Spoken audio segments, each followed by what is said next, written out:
अस्सलाम वालेकुम। जी, आज हम बात करेंगे माइक्रोसॉफ्ट वर्ड के बारे में। आज हम देखने की कोशिश करेंगे कि माइक्रोसॉफ्ट वर्ड में कौन-कौन से फीचर्स, ऑप्शंस, कौन-कौन से इसके कंपोनेंट्स हैं, जिनको यूज़ करते हुए हम इसमें डाटा एंटर करते हैं और उस डाटा को according to our own need manipulate करते हैं। माइक्रोसॉफ्ट वर्ड को वैसे तो हम सभी अपनी डेली रूटीन में यूज़ करते हैं किसी न किसी काम के लिए, लेकिन हम में से बहुत से ऐसे लोग हैं जिनको माइक्रोसॉफ्ट वर्ड के या एक्सेल के या पावर पॉइंट के फीचर्स का, कंपोनेंट्स का, उसके रिबन्स का, उसके लेबल्स का बेसिक जो उनका नेम है वो नहीं पता और उनके फीचर्स नहीं पता। अक्सर लोगों को ये नहीं पता कि उसके लिए कौन सा शॉर्टकट की आप यूज़ कर सकते हैं। तो आज हम इन्हीं सब चीज़ों को डिस्कस करेंगे। तो स्टार्ट करते हैं आज का lesson. Microsoft word basically develop किया गया था डाटा को अरेंज करने के लिए, उसको किसी फॉर्मेट में अरेंज करके सेव करने के लिए। उसमें हम डाटा को एडिट भी कर सकते थे और उसको अपनी मर्ज़ी से फॉर्मेट कर सकते थे। उसकी फॉर्मेटिंग हम उसके स्टाइल और उसके डिज़ाइन चेंज कर सकते थे। उसके बाद अब जो मेन ऑब्जेक्टिव है उनकी बात कर लेते हैं। Main components of user interference, उसको हमने आइडेंटिफाई करना है और जो मेन कमांड्स हैं मेन्यू बार में उनको आइडेंटिफाई करना है। उसके बाद कॉपी और कट के फंक्शन में डिफरेंस क्या है, हमने वो चीज़ आइडेंटिफाई करनी है। कॉपी, कट और पेस्ट डाटा को हम कर सकते हैं, टेक्स्ट डाटा को।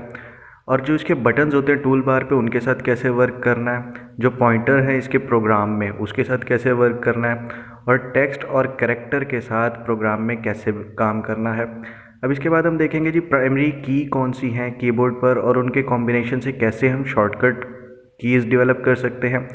बेसिक टास्क क्या है जो हम वर्ड प्रोसेसर के साथ इवेल्युएट करते हैं, और एडिट और फॉर्मेट कैसे करते हैं टेक्स्ट को। पिक्चर्स कैसे ऐड कर सकते हैं, लैंग्वेज टूल्स को कैसे यूज़ करते हैं, स्पेलिंग चेक, डिक्शनरी वगैरह इस तरह के चेक हम कैसे अप्लाई कर सकते हैं, और इसके बाकी जो एडवांटेजेस हैं डाटा को हम किस तरह मैनिपुलेट करते हैं वो देखेंगे। जब भी आप वर्ड पैड ओपन करते हैं तो आपको कुछ इस तरह का इंटरफेरेंस दिखाई देता है। अब इसको हम थोड़ा सा एक्सप्लोर कर लेते हैं कि इसमें कौन कौन से फीचर्स हैं और किस फीचर को, कौन से ऑप्शन को हम क्या नाम देते हैं और उसको कैसे यूज़ करते हैं। सबसे पहले अगर देखा जाए तो माइक्रोसॉफ्ट वर्ड की जो अपीयरेंस है वो ऑल्दो हर वर्जन में, हर अपडेटेड वर्जन में थोड़ी सी चेंज हो सकती है, लेकिन अगर आपको उसकी टर्म्स का, उसके ऑप्शंस का बाय नेम पता है तो आपको कोई प्रॉब्लम नहीं होगी कोई भी वर्जन यूज़ करने में। अब ये जो एरिया रेड कलर की लाइन से हाईलाइट हुआ हुआ है, आउटलाइन हुआ हुआ है, इसको हम कहते हैं टाइटल बार। यहाँ पे हमारा जो प्रोग्राम ओपन हो उसका नेम शो होता है। अच्छा, ये सिर्फ माइक्रोसॉफ्ट वर्ड में नहीं है, आपकी कंप्यूटर की हर विंडो में टाइटल बार लाजमी होगी। इस फाइल को अभी तक हमने सेव नहीं किया तो इसलिए इसका नाम document1 आ रहा है। अगर आप इसको सेव कर लेंगे तो इसका टाइटल बार में वो नेम शो होगा जिससे आपने इसको सेव किया है अपनी ड्राइव में। ठीक है, अब इसके बाद हम देख लेते हैं ये जो साइड पर एरिया आउटलाइन हुआ है, यहाँ पर हमारे पास 3 बटन्स हैं। इन तीनों बटन्स का डिफरेंट फंक्शन है। अच्छा, टाइटल बार की तरह ये भी सिर्फ आपके माइक्रोसॉफ्ट वर्ड में नहीं, आपके कंप्यूटर की हर विंडो में होंगे जो भी आप ओपन करेंगे।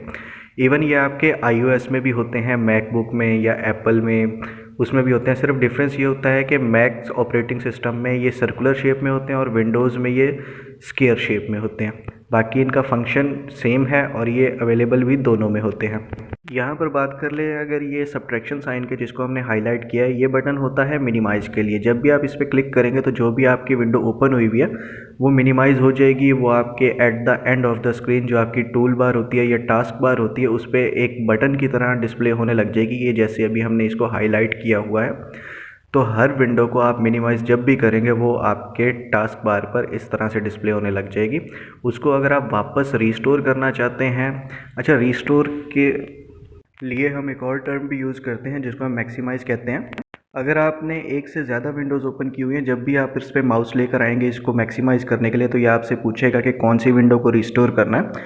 तो उसमें से आप सिलेक्ट कर लीजिएगा आपको जो भी विंडो मैक्सिमाइज़ करनी है। उसके बाद हमारे पास ये सेकंड बटन है, स्केयर बॉक्स बना होता है ये एक तरह का, इसको मैक्सिमाइज़ या स्टोर कहते हैं। इसका वही फंक्शन है जो अभी हमने मिनिमाइज़ करने के बाद डिस्कस किया था। जब भी आप इस पर क्लिक करेंगे तो ये आपकी विंडो को उसके ओरिजिनल शेप में रीस्टोर कर देगा। और थर्ड बटन हमारे पास है क्रॉस साइन। इस पर आप जब भी क्लिक करेंगे तो आपकी जो भी विंडो ओपन है वो क्लोज़ हो जाएगी। ये क्रॉस साइन क्लोज़ बटन भी कहलाता है। इस पर आप जब भी क्लिक करेंगे तो वो विंडो क्लोज़ हो जाएगी। हाँ, अगर आपने कुछ डाटा सेव नहीं किया तो वो आपसे सेव करने का ज़रूर पूछ सकता है। अब यहाँ पे जो एरिया आउटलाइन हुआ हुआ है, यहाँ पे हमारे पास 3 बटन होते हैं, सेव, अंडू और रिपीट। आप अपना डाटा अगर सेव करना चाहते हैं तो सेव कर लीजिए, अगर गलती से कोई डाटा एंटर कर दिया या डिलीट कर दिया तो उसको अनडू। यहाँ पर रिबन इंटरफेरेंस देख लीजिए, लेकिन यहाँ पर आपको एक बात बता दूँ, 2007 और 10 का इंटरफेरेंस मैंने आपको यहाँ पर इसलिए डिस्प्ले कराया है कि ये बेसिक कंपोनेंट्स हैं, अगर इनका हमें पता हो तो हम किसी भी वर्जन में इजीली आइडेंटिफाई कर सकते हैं। बाय डिफ़ॉल्ट तो ये आपको रिबन इस तरह शो होंगे, लेकिन आप अपनी मर्ज़ी से इनको अपने पर्सनल कंप्यूटर में कस्टमाइज़ भी कर सकते हैं उन ऑप्शंस के लिए जो आप फ्रीक्वेंटली यूज़ करते हैं, या उनको डिलीट कर सकते हैं जो आप फ्रीक्वेंटली यूज़ नहीं करते या जो आपके बिल्कुल यूज़ में नहीं आते।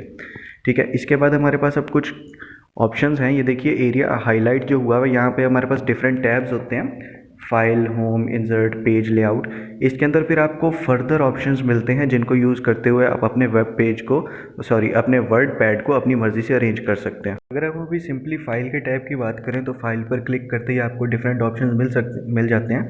यहाँ पे आप न्यू फाइल भी क्रिएट कर सकते हैं, कोई प्रीवियस प्रोजेक्ट ओपन भी कर सकते हैं और यहाँ से अपने फाइल की इन्फॉर्मेशन भी चेक कर सकते हैं, जिस तरह ये हाईलाइट हुआ है। अब बात की जाए होम के टैब की, तो होम के टैब में आपको डिफरेंट कमांड्स ऑप्शन मिलते हैं। बेसिकली ये सारे ऑप्शंस आपको प्रोवाइड करते हैं editing tools. For example clipboard में आपके पास कॉपी कट पेस्ट का ऑप्शन हो सकता है, फॉन्ट में आप उसका स्टाइल चेंज कर सकते हैं।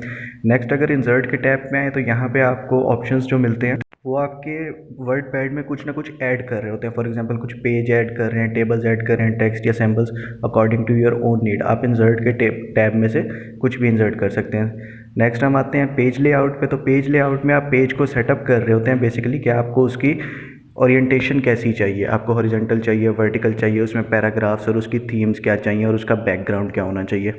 नेक्स्ट अगर हम बात करें तो आता है रेफरेंस टैग।